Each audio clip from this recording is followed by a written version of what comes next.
Hi, this is Kat at inkingpaperwithkat.com. Today's project is a little pouch that holds something really special. This is a Lindt chocolate spoon, and what you do is you heat up a cup of milk and you use this spoon to create a luscious cup of hot cocoa.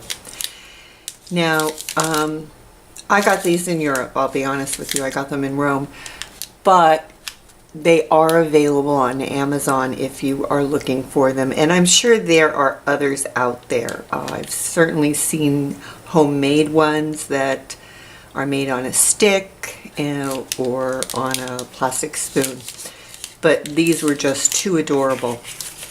And it just takes this little pouch, it slides right in. There's some twine to hold it closed, and what a lovely fall gift. These would be really nice table favors for the Thanksgiving Day table. So let's get started and make this project. The supplies you need are a 4 by 8 inch piece of DSP. This is from the Country Lane DSP pack from Stampin' Up, and it's really nice paper. I really like this, the patterns that are in it. We're going to need a scrap of Whisper White for our sentiment, and we need 2 pumpkins. Now I got these from the Toil and Trouble paper pack, again from Stampin' Up, and it's just on this one of the sheets of paper. These are easy to fussy cut. I happen to cut these two with my brother Cut and Scan, or Scan and Cut, excuse me, but they're super easy to fussy cut, but I'm not going to go through fussy cutting it and take the time for that.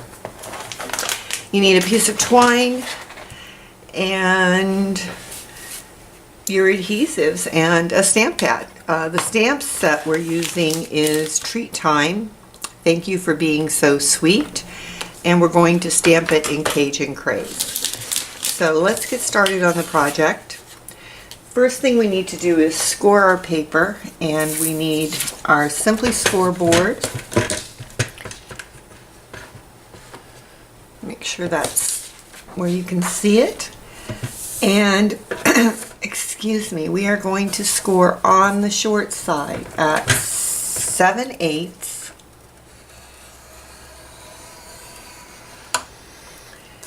at 1. So yes, that's a very tiny little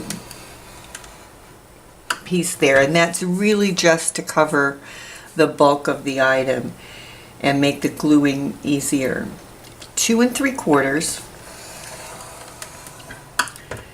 2 7/8. Then we're going to turn it to the long side, and we are going to score at 7/8, 1, 6 1/2, and 6 5/8.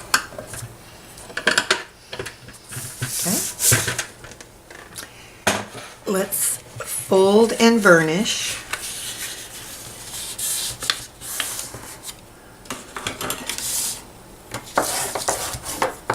Now, when you go to do the second on the 1/8, it can be a little bit fiddly, but if you start in the middle and kind of just pinch it over, it is a little bit easier.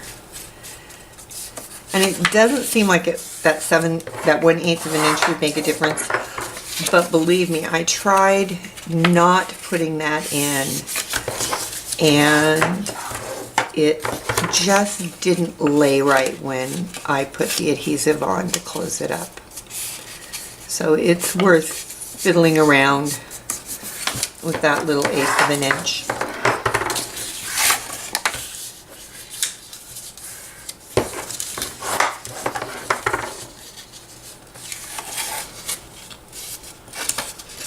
And again, you have to do it on the top and the bottom as well.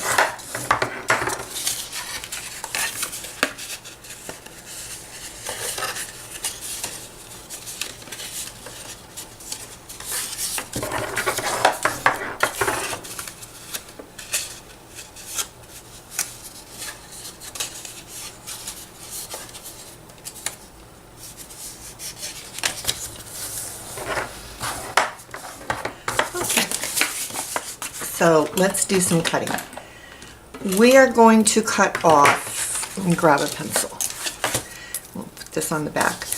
The only thing we want from the top and the bottom is the central flap. So we are going to cut off that 1/8 of an inch and these corner pieces. We're going to do the same thing on the top of the bag. So this 1/8 of an inch and the two corners.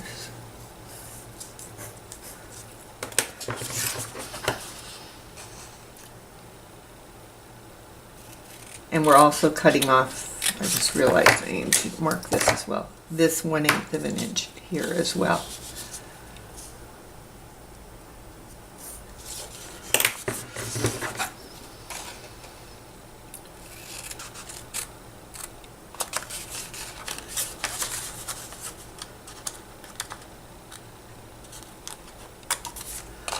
So that maybe you can see these score lines a little bit better.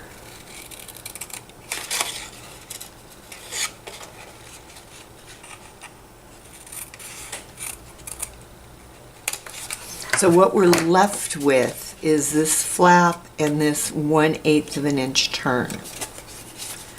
Do the same exact thing on the bottom.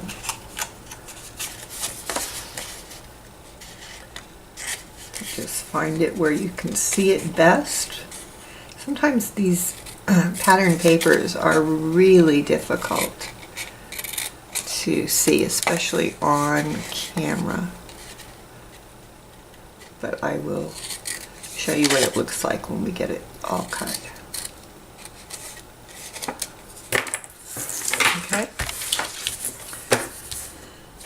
So we have the 2/8 of an inch folds there, and you can see it's just a little bit of space. And then the 1/8 of an inch here to give it the room to fold over. Now, in order to make this really look nice, we are going to round the corners. You don't absolutely have to round the corners, but it does give it a much nicer look. And if you're using it for your Thanksgiving table, you would really want to do that. If I were using it for a big dinner, I would do it all in stages.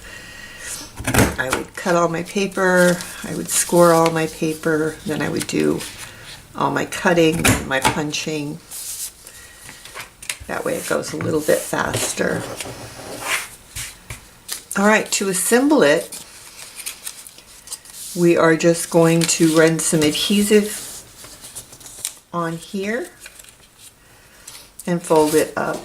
So I think we should use some rather thin double-sided tape because you don't have an awful lot of extra room there. You don't want anything sticking where it shouldn't stick. So I'm just going to run adhesive right along the edge.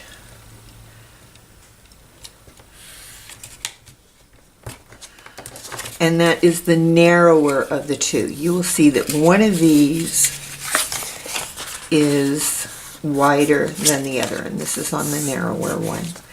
And then we're also going to run a piece along the edge of the bottom flap.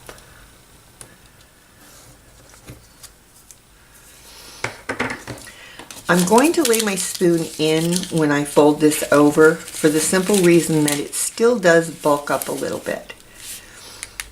And I want to make sure my spoon fits in well and that I'm not pushing so hard to get it in that I break it. And ask me how I know that that can happen. But it was all right. The broken one made a lovely cup of hot chocolate for me.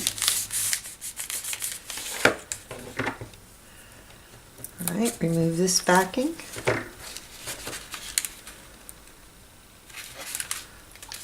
Okay.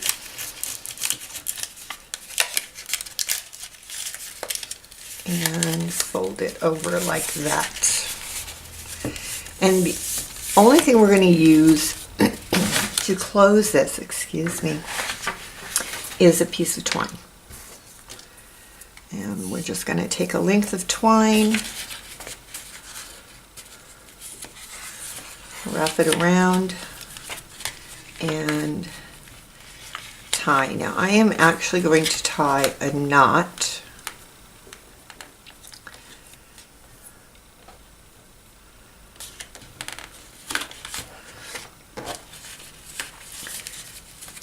Because I am going to use that knot to come right off of the top of my pumpkin to look like some of the vine. So we're going to use dimensional.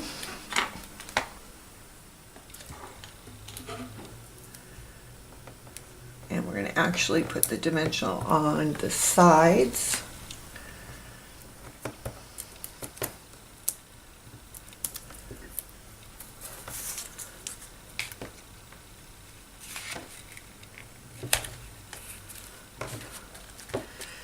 And then we are going to trim these because we don't want them that long. And these would be really cute if it was a type of material that would curl. It would look like those curling vines on stems on a pumpkin. All right, let's get our ink and our stamp and a scrap of Whisper White. Again, this is Cajun Craze.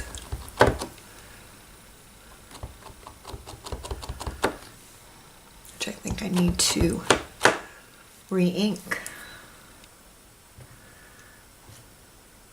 Yeah, I definitely need to re-ink this.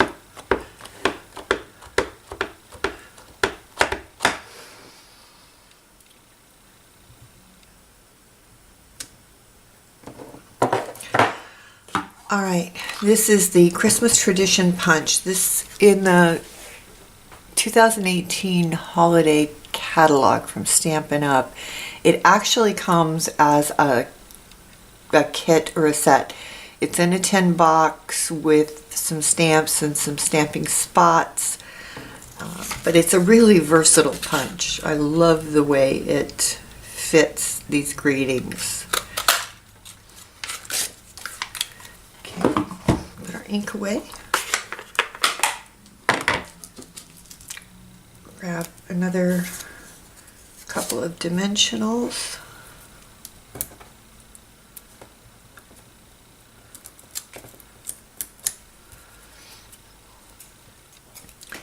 And I am going to put this right up,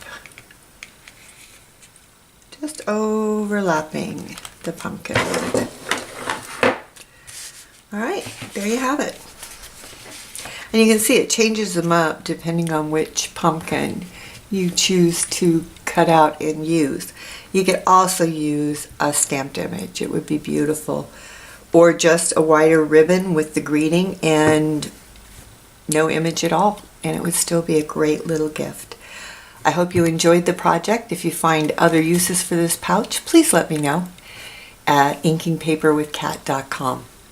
Thanks for joining me.